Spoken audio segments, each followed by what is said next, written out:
अस्सलाम वालेकुम, सत श्री अकाल, नमस्कार दोस्तों, स्वागत है आप लोगों का यूएई के नंबर 1 हिंदी समाचार चैनल यूएई समाचार में। अगर आपने चैनल सब्सक्राइब नहीं किया है तो चैनल जरूर सब्सक्राइब करें, जिससे आप तक पहुंचते रहे आपकी खबरें आपके अपने यूएई के नंबर 1 हिंदी समाचार चैनल यूएई समाचार में।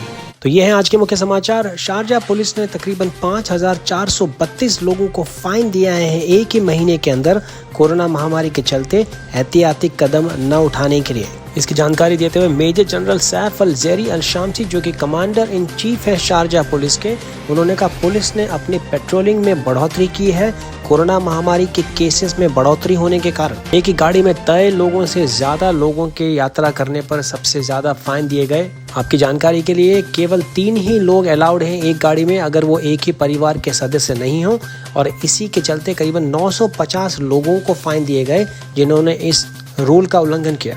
मेजर जनरल शामसी ने कहा कि नई तकनीकी उपकरण के कारण 569 लोगों को फाइन दिए गए जो कि बिना मास्क के घूमते हुए पाए गए, सर्दी जुकाम के लक्षण होने के बावजूद। के अलावा 751 उन लोगों को फाइन दिए गए जो सेफ डिस्टेंस मेंटेन नहीं कर रहे थे अपने बीच में। इसके अलावा पुलिस ने बाहर सड़क पे घूमते हुए 1542 लोगों को फाइन दिए जो कि बिना मास्क के घूम रहे थे। दुबई के वो तमाम रेसिडेंट्स जिनकी वीजा एक्सपायर हुई है मार्च 1 से जुलाई 12 के बीच में, उनकी आखिरी डेडलाइन थी रिन्यूअल करने की अक्टूबर 10 तारीख को। अब उनकी वीजा पे फाइन लगना शुरू हो गया है, और अगर आपकी वीजा कैंसिल हो गई है तो दूसरे वीजा होल्डर्स की तरह आपके पास में है 28 दिन देश को एग्जिट करने के लिए या फिर अपना स्टेटस चेंज करने के लिए। इसके अलावा आप अपनी वीजा टूरिस्ट वीजा पे भी चेंज करते हैं, हालांकि ये निर्भर करता है जनरल डायरेक्टरेट ऑफ रेसिडेंसी और फॉरेन अफेयर्स यानी GDFRA के अप्रूवल पे। वीजा अगर आपने रिन्यू नहीं किए हैं तो आप पे लगेगा 125 दिरहम का फाइन पहले दिन, और दूसरे दिन से लगेगा 25 दिरहम। इन दिनों टूरिस्ट वीजा के सबसे ज्यादा रिन्यूअल आ रहे हैं भारतीय,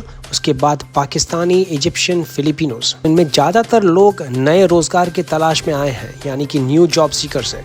यूएई के मौसम विभाग के माने तो 16 अक्टूबर से शुरू होने वाला है बरसाती सीजन यूएई में, जिसको अल वस्म कहा जाता है, और ये शुरू होता है हर साल अक्टूबर 16 से लेकर दिसंबर 6 तारीख तक। अमूमन तमाम अरब इस सीजन का पूरे साल वेट करते हैं, क्योंकि इसी से यहाँ पे बुआई खेती बाड़ी की जाती है अरब खाड़ी के अलग अलग देशों में।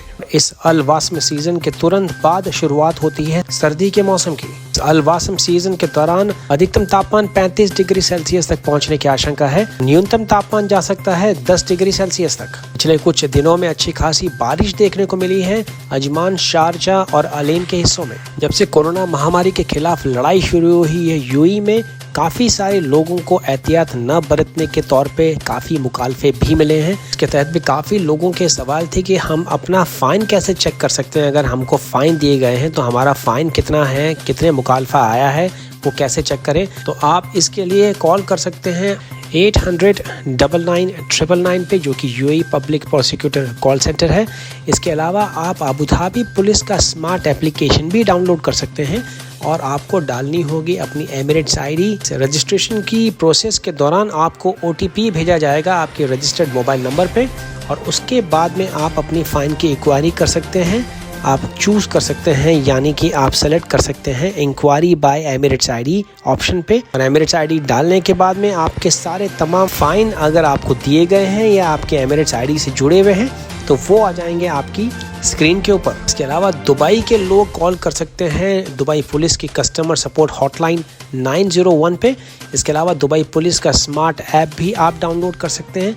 ऐप डाउनलोड करने के बाद में फाइन पेमेंट ऑप्शन पे जाइए, और उसके बाद आपको सर्च करना होगा अपनी एमिरेट्स आईडी डाल के। आपकी जानकारी के लिए दुबई पुलिस का ऐप तमाम रेसिडेंट वीजा होल्डर्स यूज कर सकते हैं, खाली ये दुबई के लोगों तक सीमित नहीं है। दूसरे सारे अमीरात, शारजाह, उम अल क्वैन, रास अल खैमा, फुजेरा, अजमान, तमाम अमीरात के लोग इस ऐप को यूज कर सकते हैं। ये केवल दुबई के रेसिडेंट वीजा होल्डर्स तक सीमित नहीं है। पिछले 24 घंटों में 1096 लोग पाए गए हैं कोरोना पॉजिटिव।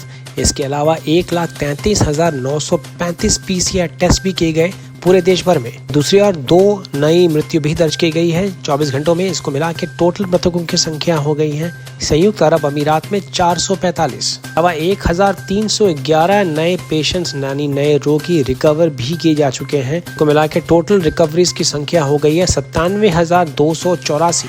दुबई की रोड एंड ट्रांसपोर्ट अथॉरिटी ने सम्मानित किया एक बस ड्राइवर को जिसने लौटाए हैं 2.5 लाख दिरहम का एक बैग यात्री को। इन बस चालक जिनका नाम है नूर खान, इनको ये बैग मिला अपनी ड्यूटी खत्म करने के बाद में, जिसको इन्होंने लौटाया अपने बस सुपरवाइजर को।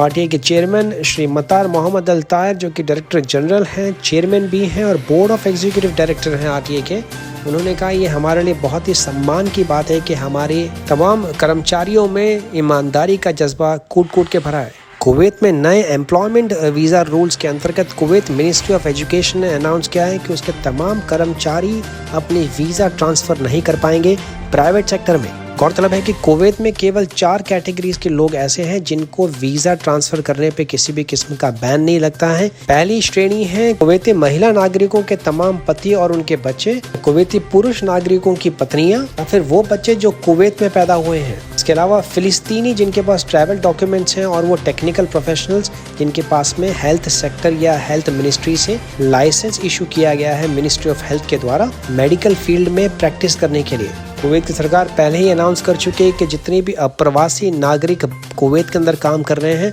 उनकी संख्या घटा के कर दी जाएगी 50%। गवर्नमेंट यानी पब्लिक सेक्टर में, क्योंकि गवर्नमेंट सपोर्ट कर रही है कुवैतीजाइजेशन का प्रोग्राम, जिससे कुवैत के नागरिकों को बढ़ावा मिलेगा पब्लिक सेक्टर में काम करने के लिए। यूएई के minister of state for foreign affairs doctor Anwar Gargash ने तुर्की की फौज की कतार में मौजूदगी की निंदा की है और कहा है कि इनकी मौजूदगी पूरे गल्फ के इलाके में एक नेगेटिव तुष्टिकरण की नीति को बढ़ावा देगी कि आने वाले दिनों में पूरे रीजन यानी पूरे इलाके के लिए बहुत ही नकारात्मक साबित हो सकती है। दूसरी ओर जुमेरात के दिन तुर्की के राष्ट्रपति रेसेप तैयब एर्दोगन ने कतर की यात्रा के बाद गुरुवार को दावा किया है कि कतार में तुर्की की सैन्य उपस्थिति क्षेत्र में शांति सुनिश्चित करने के लिए है और अलार्म का कारण नहीं होनी चाहिए। गौरतलब है कि सन 2015 में तुर्की ने कतार के साथ में एग्रीमेंट साइन किया था। उसके बाद से तुर्की ने अपनी फौज को भेजना शुरू कर दिया था कतार में 2017 से। की जानकारी ने इजिप्ट, सऊदी अरेबिया, बहरीन और यूएई पहले ही दोहा यानी कतार को ब्लॉक कर चुके हैं। इन्होंने बाइकआउट करना शुरू कर दिया था सन 2017 में, जब से कतार पे एलिगेशन यानी आरोप लगने शुरू हुए कि वो मुस्लिम ब्रदरहुड जैसे आतंकवादी संगठनों को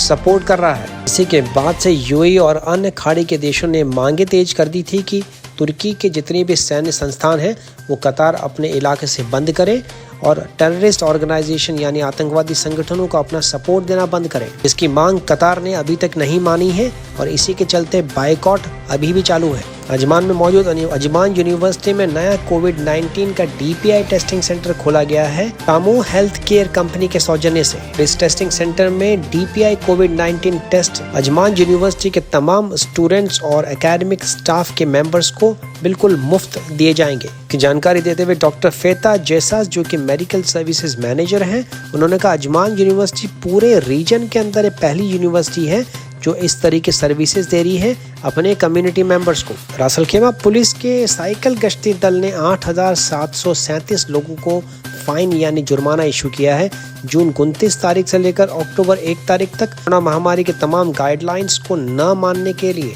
सबसे ज्यादा फाइन उन लोगों को दिए गए जिन्होंने मास्क नहीं पहने हुए थे और सोशल डिस्टेंसिंग और फैमिली गैदरिंग्स, परिवार के साथ में बाहर घूमना बिना किसी सोशल डिस्टेंसिंग को फॉलो करने के रूप में।